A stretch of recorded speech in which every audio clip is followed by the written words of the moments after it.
ರೈತ ಬಾಂಧವರೆಲ್ಲರಿಗೂ ನಮಸ್ಕಾರಗಳು. ಕರ್ನಾಟಕ ವ್ಯವಸಾಯ ಮಾರುಕಟ್ಟೆಯ ರಾಗಿ ಹಾಗೂ ಸಜ್ಜೆ ಯಾವ ಮಾರುಕಟ್ಟೆಯಲ್ಲಿ ಎಷ್ಟು ಏರಿಕೆಯಾಗಿದೆ ತುಂಬ ಸ್ನೇಹಿತರು ಚಾನಲನ್ನು ಸಬ್ಸ್ಕ್ರೈಬ್ ಮಾಡದೆ ವಿಡಿಯೋವನ್ನು ನೋಡ್ತಾ ಇದ್ರೆ ದಯವಿಟ್ಟು ಚಾನಲನ್ನು ಸಬ್ಸ್ಕ್ರೈಬ್ ಮಾಡಿಕೊಳ್ಳಿ, ವಿಡಿಯೋವನ್ನು ಲೈಕ್ ಮಾಡಿ ಮತ್ತು ಶೇರ್ ಮಾಡಿ. ದಿನಾಂಕ 14 ಅಕ್ಟೋಬರ್ 2025. ಮೊದಲನೇದಾಗಿ ರಾಗಿ ಬೆಲೆಗಳ ವಿವರಣೆಯನ್ನು ನೋಡ್ತಾ ಇದ್ದೀವಿ. ಚಾಮರಾಜನಗರ ಮಾರುಕಟ್ಟೆಯಲ್ಲಿ ರಾಗಿ ಕ್ವಿಂಟಲಿಗೆ 4,400 ರೂಪಾಯಿ ರೇಟು ಇದೆ. ಬೆಂಗಳೂರು ಮಾರುಕಟ್ಟೆಯಲ್ಲಿ ರಾಗಿ 4,600 ರೂಪಾಯಿಯಿಂದ ಹೆಚ್ಚಿನ ಬೆಲೆ 4,800, ಮಧ್ಯಸ್ಥ ಬೆಲೆ 4,700. ಶಿವಮೊಗ್ಗ ಮಾರುಕಟ್ಟೆಯಲ್ಲಿ ರಾಗಿ 4,150 ಇದೆ. ಹರಪನಹಳ್ಳಿ ಮಾರುಕಟ್ಟೆಯಲ್ಲಿ 3,200. ಹೊಸದುರ್ಗ ಮಾರುಕಟ್ಟೆಯಲ್ಲಿ ರಾಗಿ 3,400 ರೂಪಾಯಿ ರೇಟ್ ಅನ್ನೋದು ನಡೆದಿದೆ. ಸಜ್ಜೆ ಬೆಲೆಗಳ ವಿವರಣೆ.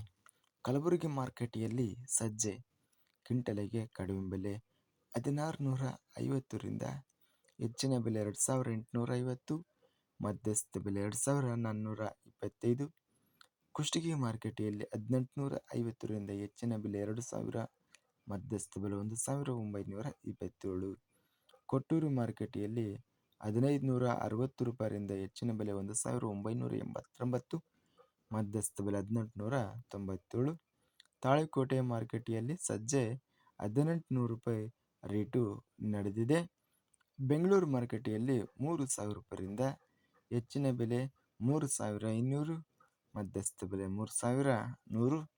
ಬಳ್ಳಾರಿ ಮಾರುಕಟ್ಟೆಯಲ್ಲಿ ಸಜ್ಜೆ ಕ್ವಿಂಟಲಿಗೆ 1,801ರಿಂದ ಹೆಚ್ಚಿನ ಬೆಲೆ 2,452, ಮಧ್ಯಸ್ಥ ಬೆಲೆ 2,340. ಬಾಗಲಕೋಟೆ ಮಾರುಕಟ್ಟೆಯಲ್ಲಿ 1,525ರಿಂದ ಹೆಚ್ಚಿನ ಬೆಲೆ 2,515, ಮಧ್ಯಸ್ಥ ಬೆಲೆ 1,947. ರಾಯಚೂರು ಮಾರುಕಟ್ಟೆಯಲ್ಲಿ 2,020 ರೂಪಾಯಿ ಇದೆ. ರೋಣ ಮಾರುಕಟ್ಟೆಯಲ್ಲಿ 1,787 ರೂಪಾಯಿಯಿಂದ ಹೆಚ್ಚಿನ ಬೆಲೆ 1,844 ರೂಪಾಯಿ ಹೆಚ್ಚಿನ ಬೆಲೆ ಇದೆ. ಮಧ್ಯಸ್ಥ ಬೆಲೆ 1,822. ಇದಿಷ್ಟು ನಿನ್ನೆ ನಡೆದ ಕರ್ನಾಟಕ ವ್ಯವಸಾಯ ಮಾರುಕಟ್ಟೆ ಸಂಬಂಧಿಸಿದ ರಾಗಿ ಹಾಗೂ ಸಜ್ಜೆ ಬೆಲೆಗಳ ವಿವರಣೆ. ಇಂತಹ ತಾಜಾ ಮಾರುಕಟ್ಟೆಯ ಬೆಲೆಗಳ ವಿವರಣೆಗಾಗಿ ನಮ್ಮ ಚಾನಲನ್ನು ಕೂಡಲೇ ಸಬ್ಸ್ಕ್ರೈಬನ್ನು ಮಾಡಿಕೊಳ್ಳಿ, ಪಕ್ಕದಲ್ಲಿರುವ ಗಂಟೆ ಸಿಂಬಲವನ್ನು ಪ್ರೆಸ್ ಮಾಡಿ. ಹೀಗೆ ಮಾಡಿದರೆ ನಾವು ಅಪ್ಲೋಡ್ ಮಾಡುವ ಪ್ರತಿ ವಿಡಿಯೋಸ್ ಕ್ಷಣದಲ್ಲಿ ನೋಟಿಫಿಕೇಶನ್ ಆಗುತ್ತವೆ. ಈ ವಿಡಿಯೋವನ್ನು ಲೈಕ್ ಮಾಡಿ. ವಿಡಿಯೋವನ್ನು ಲೈಕ್ ಮಾಡುವುದರಿಂದ ಇನ್ನೂ ಹೆಚ್ಚಿನ ರೈತ ಬಾಂಧವರೆಲ್ಲರಿಗೂ ಈ ವಿಡಿಯೋ ತಲುಪುತ್ತದೆ. ಆದ್ದರಿಂದ ವಿಡಿಯೋವನ್ನು ಲೈಕ್ ಮಾಡಿ, ಸ್ನೇಹಿತರಿಗೆ ಮತ್ತು ರೈತ ಬಾಂಧವರಿಗೆ ವಿಡಿಯೋವನ್ನು ಶೇರ್ ಮಾಡಿ. ಧನ್ಯವಾದಗಳು. ಜೈ ಜವಾನ್, ಜೈ ಕಿಸಾನ್.